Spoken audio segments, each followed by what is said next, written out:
오늘 우리가 함께 나눌 말씀은 시편 50편 1절부터 23절까지 길지만 교독하도록 하겠습니다. 마지막 절 같이 읽겠습니다. 전능하신 이 여호와 하나님께서 말씀하사 해 돋는 데서부터 지는 데까지 세상을 부르셨도다.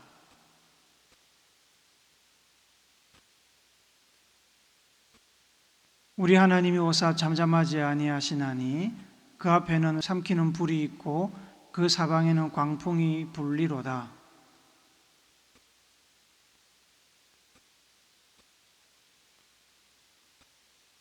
이르시되 나의 성도들을 내 앞에서 모으라. 그들은 제사로 나와 언약한 자들이니라 하시도다.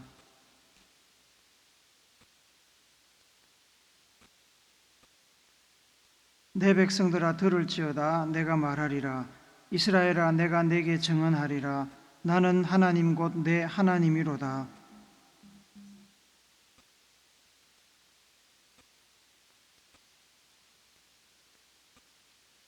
내가 내 집에서 수소나 내 우리에서 순념소를 가져가지 아니하리니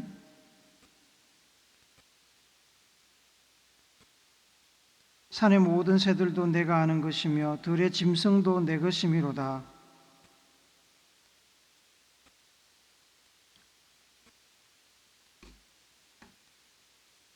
내가 수소의 고기를 먹으며 염소의 피를 마시겠느냐?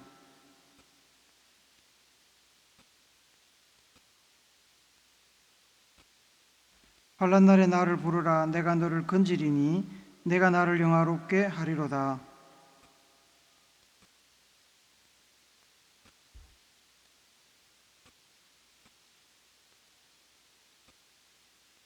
내가 교훈을 미워하고 내 말을 내 뒤로 던지며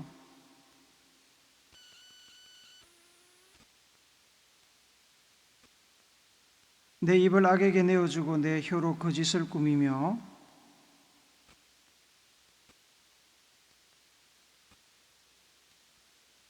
내가 이 일을 행하여도 내가 잠잠하였더니 내가 나를 너와 같은 줄로 생각하였도다. 그러나 내가 너를 책망하여 내 죄를 내 눈앞에 낱낱이 드러내리라 하시는도다.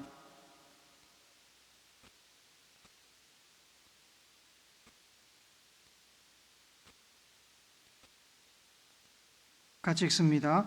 감사로 제사를 드리는 자가 나를 영화롭게 하나니 그의 행위를 옳게 하는 자에게 내가 하나님의 구원을 보이리라. 아멘.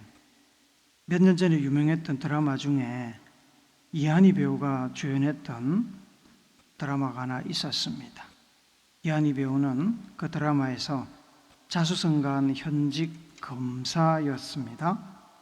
그런데 어느 재벌집에 정략 결혼을 통해 며느리가 된 여성과 얼굴이 똑같아서 생기는 이야기를 다룬 코미디 액션 드라마였습니다.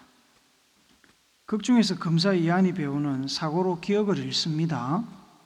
그런데 마침 같은 시기에 재벌집 며느리가 실종되어서 이한희 배우는 재벌집 며느리로 오해를 받습니다. 자기가 누구인지를 잊어버린 채 재벌집으로 들어가서 며느리의 삶을 살게 됩니다. 이 며느리는 전에부터 시댁 가족들로부터 무시를 당하고 있었고 특히 정략 결혼을 한 남편도 돌봐주기는커녕 그녀를 그림자 취급했습니다. 남편은 결혼 전부터 유명 여자 아나운서와 사귀고 있었는데 결혼 후에도 그 관계가 이어지고 있었습니다. 극 중에서 진짜 재벌 며느리는 그러한 환경을 견딜 수가 없어서 사고를 내고 도망을 친 것입니다. 하루는 이한희 배우가 집 주차장에서 남편이 여자 아나운서와 함께 차를 몰고 집으로 돌아오는 것을 마주하게 됩니다. 두 여성은 음성을 높이며 말다툼을 하는데 여자 아나운서는 이한희 배우에게 전혀 미안하거나 부끄러워하지 않았습니다. 여자 아나운서는 정략 결혼 전부터 자기들은 사귀고 있었다고 말하며 이한희 배우의 남편은 본래 자기 남자인데 이한희 배우가 뺏어간 것이라고 주장을 합니다. 그러면서 여자 아나운서는 그래도 저녁에는 집에 꼬박꼬박 들여보내주지 않느냐고 큰 소리를 쳤습니다. 이에 이한희 배우는 남편이 집에 와봤자 마음이 딴 곳에 가 있어서 아무 쓸모없는 사람이라고 대받아치며 다시는 그 집에 얼씬하지 말라고 경고하면서 상황이 끝이 납니다. 재벌가 며느리 이한희 배우에게 이 남편은 다른 가족들과 함께 이한희 배우를 늘 무시하고 업신여기는 자기 편이 아닌 남의 편이었습니다. 또한 다른 여자와 바람을 피며 남편으로서의 기본적인 인간관계도 전혀 이루어지지 않은 채 그저 재벌가의 체면 때문에 결혼, 부부라는 형식적인 틀만 유지하고 있는 남보다 못한 사람이었습니다. 사람들 사이에는 이렇게 껍데기만 남은 형식적인 관계가 많이 있습니다. 안타까운 일이지요. 그런데 그런 관계가 사람과 사람 사이에만 있는 것은 아닙니다. 사람과 하나님 사이에도 이런 껍데기만 남은 형식적인 관계들이 있습니다. 많이 있습니다. 사람과 사람 사이의 관계가 형식적이고 껍데기만 남게 되는 것은 어느 한쪽의 잘못으로 인해 그렇게 되기도 하지만 양쪽 모두의 잘못이 원인이 될 때가 많습니다. 교통사고가 날 때 일방과실도 있지만 쌍방과실이 더 많은 것처럼 사람과 사람 사이의 관계가 껍데기만 남게 되는 것도 일방과실도 있지만 쌍방과실이 더 많습니다. 그러나 사람과 하나님과의 관계는 다릅니다. 사람과 하나님과의 관계가 나빠지는 것은 전부 사람의 과실입니다. 사랑이 많으시고 공의로우신 하나님은 결코 실수하거나 불의를 행하거나 사람을 외면하거나 무시하지 않으십니다. 먼저 사랑하고 더 사랑하십니다. 더 오래 참으십니다. 더 인내하십니다. 변하지 않으십니다. 그러나 사람은 변하지요. 처음 사랑을 잊어버립니다. 다른 데로 눈을 돌립니다. 욕심을 따라 이기적으로 판단하고 결정합니다. 그래서 사람과 하나님과의 관계가 악화되고 틀어집니다. 오늘 시인은 그렇게 틀어져 버린 하나님과 사람 사이의 관계에 관한 이야기를 하고 있습니다. 원래 하나님과 사람의 관계는 어떤 관계입니까? 하나님과 사람의 관계를 정의하는 가장 근원적이고 중요한 말씀이 창세기에 나옵니다. 창세기 1장 1절과 26절 그리고 27절을 같이 읽겠습니다. 시작. 태초에 하나님이 천지를 창조하시니라. 하나님이 이르시되 우리의 형상을 따라 우리의 모양대로 우리가 사람을 만들고 그들로 바다의 물고기와 하늘의 새와 가축과 온 땅과 땅에 기는 모든 것을 다스리게 하자 하시고 하나님이 자기 형상 곧 하나님의 형상대로 사람을 창조하시되 남자와 여자를 창조하시고. 창세기를 성경에서 가장 앞자리에 배열한 것은 시간 순으로 볼 때 가장 먼저 일어난 일이기 때문이기도 하지만 성경의 모든 말씀이 하나님께서 사람에게 주신 말씀이고 사람이 하나님의 말씀을 받아 순종해야 하는 근원적인 이유가 하나님과 사람 사이에 창조주와 피조물이라는 관계 설정에서 나오기 때문입니다. 사람이 하나님의 말씀을 조건 없이 받아 순종해야 하는 이유는 하나님께서 사람을 만드신 창조주, 조물주이고 사람은 하나님의 능력으로 창조된 피조물이기 때문입니다.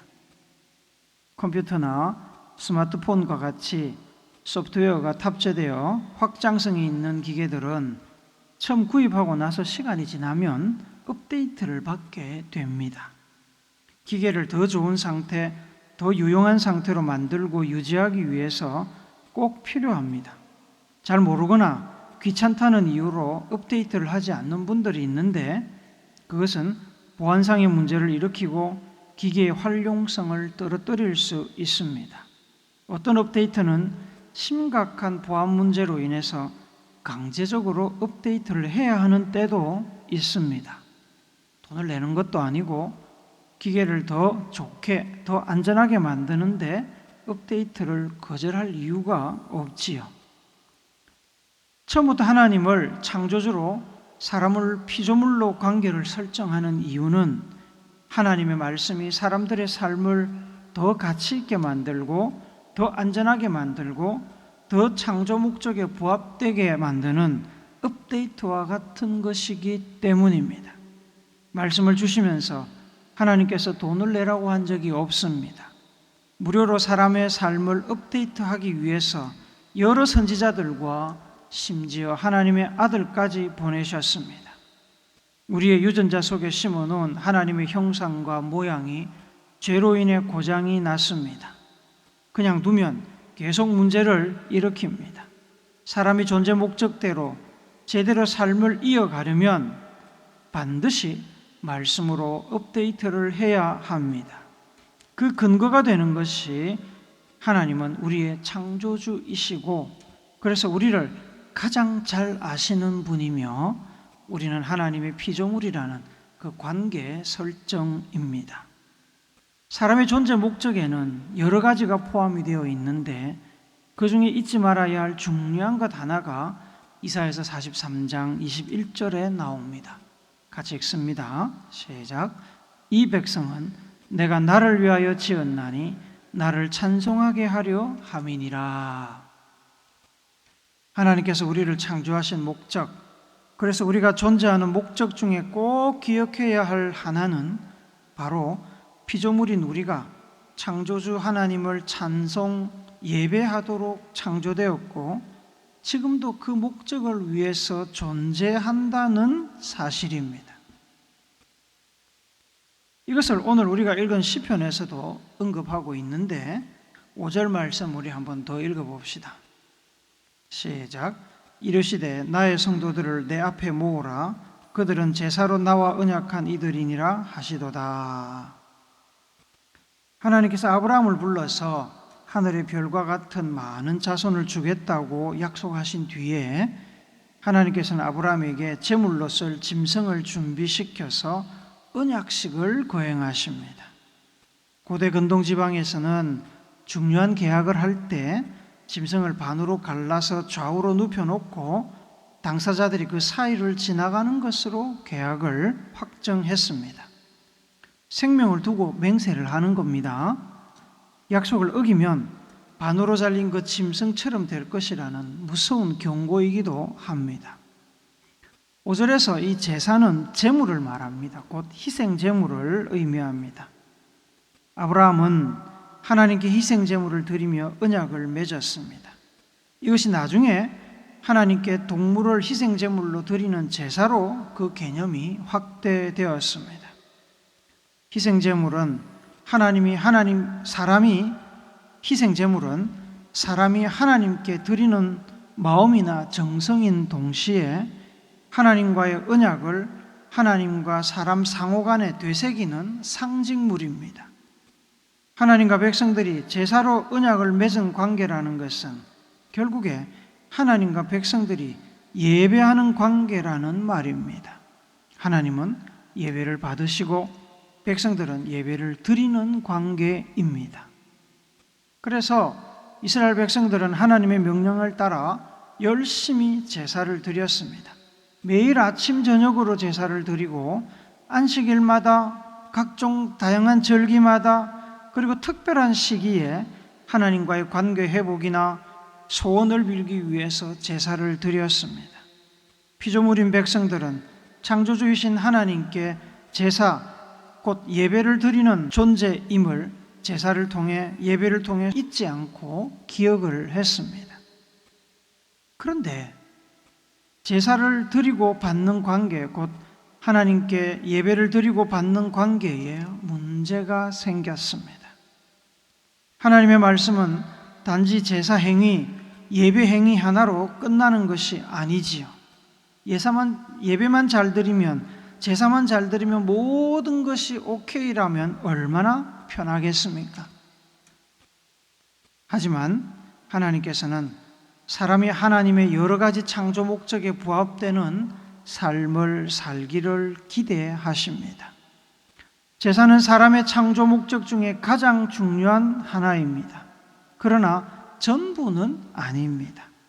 제사 곧 예배는 피조물인 사람이 창조주이신 하나님과의 관계를 잊지 않고 잘 기억하고 있으며 창조 목적대로 살아가고 있다는 것을 보여주는 일종의 보고서입니다.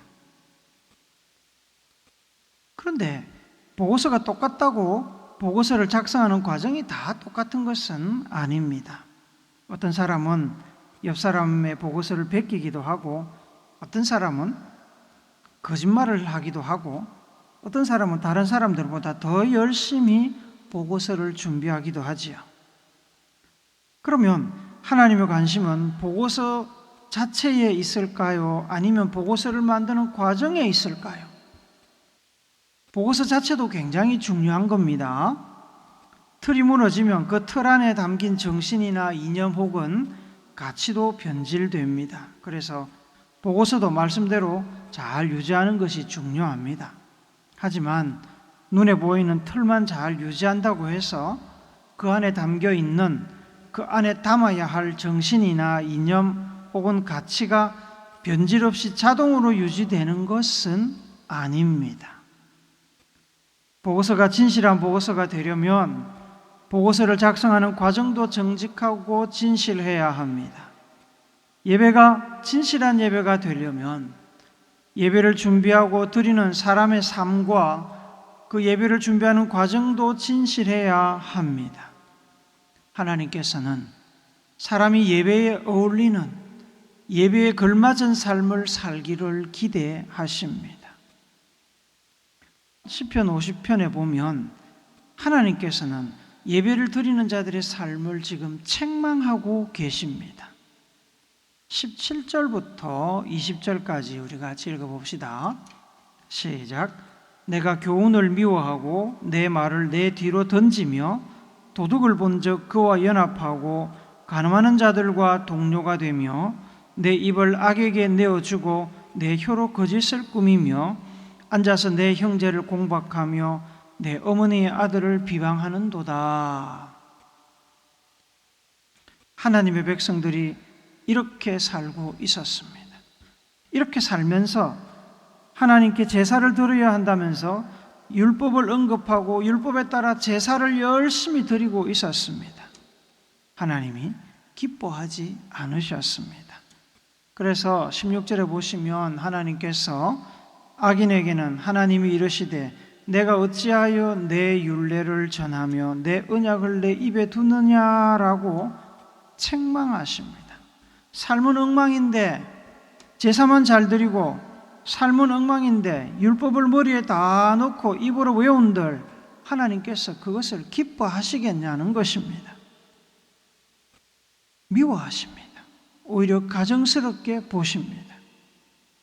말씀에 순종하지 않으면서 제사만 그럴싸하게 잘 드리려고 했던 사울 왕의 진심을 보신 하나님께서 선지자 사무엘을 보내어 하신 말씀을 기억하십니까? 사무엘상 15장 22절 같이 읽습니다. 시작. 사무엘이 이르되 여호와께서 번제와 다른 제사를 그의 목소리를 청종하는 것을 좋아하심같이 좋아하시겠나이까?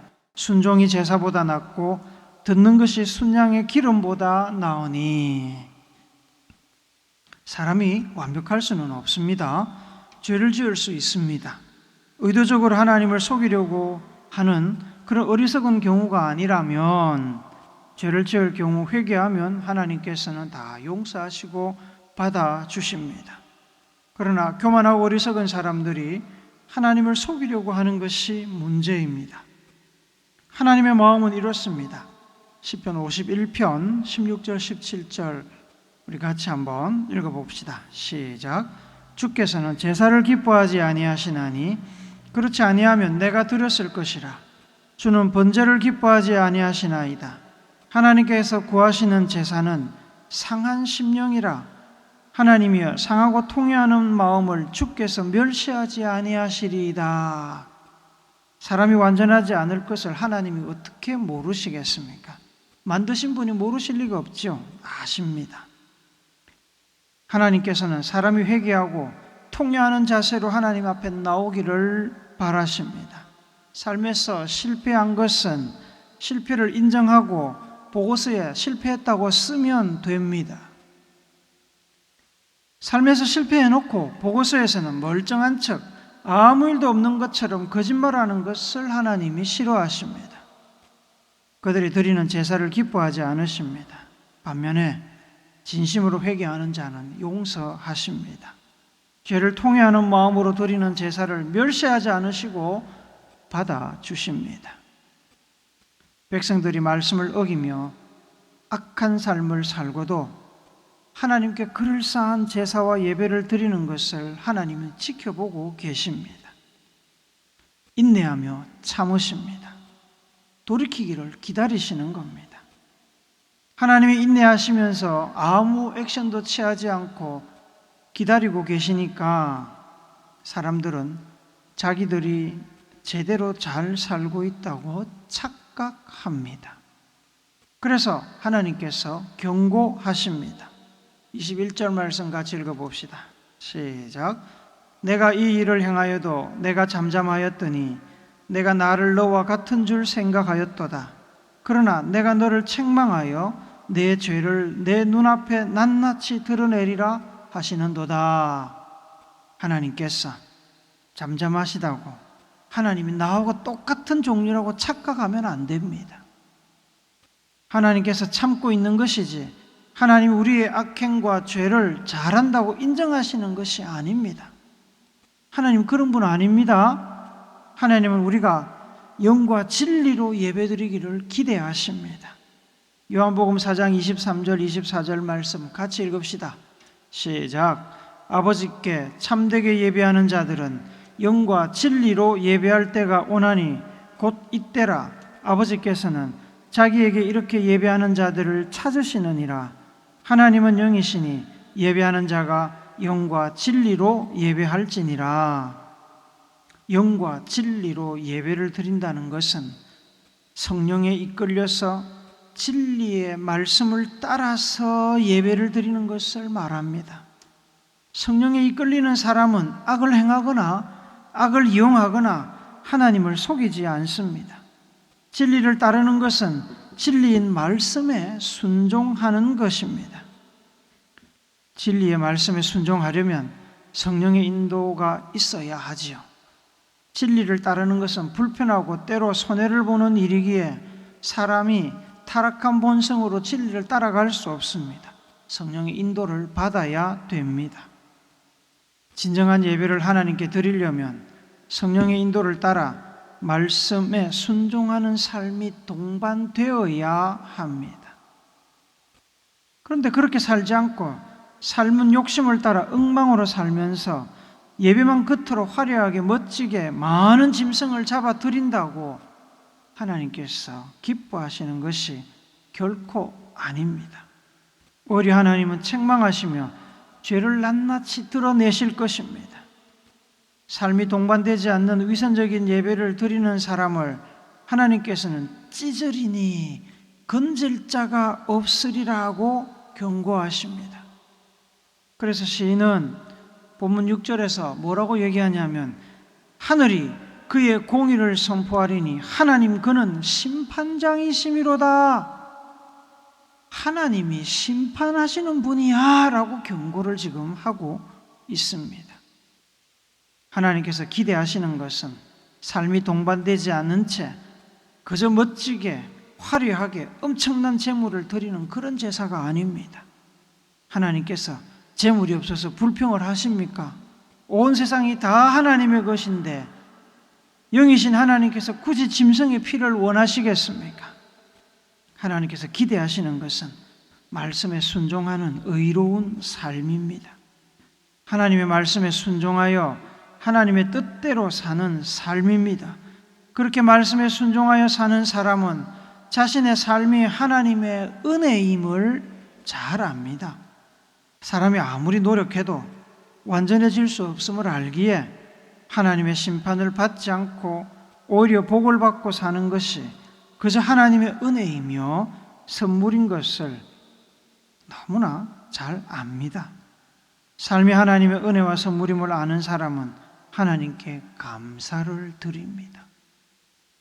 그래서 14절과 23절에서 하나님께서는 감사로 제사를 드리라고 말씀하며 그런 사람을 인정하시고 구원을 베푸실 것이라고 말씀합니다.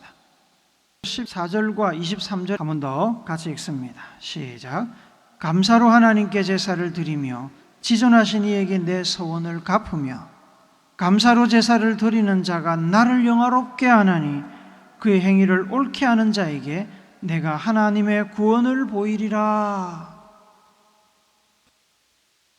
사랑하는 우물교회 성도 여러분, 사람도 껍데기만 남은 관계를 좋아하지 않는 것처럼 하나님께서도 삶도 진심도 없는 형식만 남은 영혼 없는 제사를 기뻐하지 않으십니다. 하나님과 좋은 관계를 맺고 하나님께서 기뻐하시는 거룩한 예배를 드리기를 원하신다면, 하나님께서 우리를 창조하신 목적 중에 가장 중요한 제사를 제대로 드리기를 원하신다면, 제사를 통해서, 예배를 통해서 하나님께서 주시는 복을, 구원을 받기를 원하신다면 말씀에 순종하여 의를 행하십시오. 하나님의 은혜와 사랑을 기억하고 감사를 제물 삼아 삶이 동반되는 진실한 예배를 드리십시오. 그렇게 드리는 제사가, 예배가 하나님을 영화롭게 합니다. 그러면 하나님께서 기뻐하시고 복을 주십니다. 옳다고 의롭다고 인정하시고 구원은 물론이거니와 하나님의 자녀가 되는 복, 존재 목적을 완성하는 복, 이 땅과 저 하늘의 충만한 복을 주실 것입니다.